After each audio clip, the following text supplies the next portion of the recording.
দেখো, আর্নিং ম্যানেজমেন্টের আমি 1 নম্বর আর 9 নম্বর অঙ্কটা করে দিয়েছিলাম, তোমাদেরকে 2 থেকে 8 পর্যন্ত করতে বলছিলাম।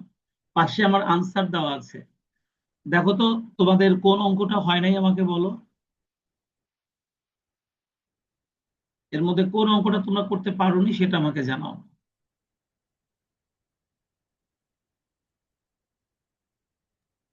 স্যার আমার হয়েছে সবগুলাই।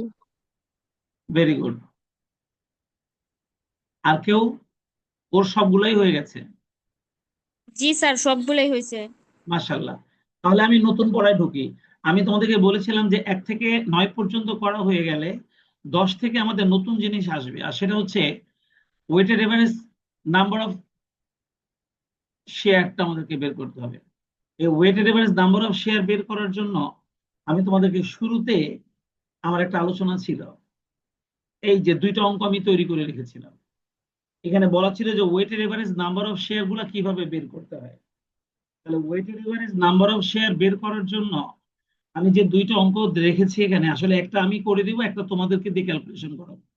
এই জিনিসটা যদি আমি তোমাদেরকে শেখাতে পারি, তাহলে 10-এর পর থেকে বেশ কিছু অঙ্ক, মানে ক্রিটিক্যাল অঙ্কগুলো, তাহলে তোমরা করতে পারবে। কারণ এই জিনিসটা তোমরা এর আগে কখনো শেখোনি। তাই আজকে চলো আমি এই জিনিসটা একটু তোমাদের সঙ্গে আলোচনা করে আসি। এই weighted average number of share শেখার জন্য এই অঙ্কটাকে আমি কপি করে নিলাম। এটা নিয়ে আমরা আজকে একটু আলোচনা করব।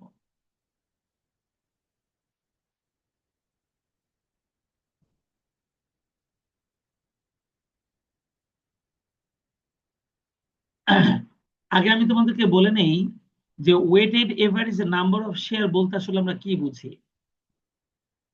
তোমরা সবাই মন দিয়ে আমার কথাটাকে একটু শুনে নাও। এটা লেখালেখির কিছু নেই।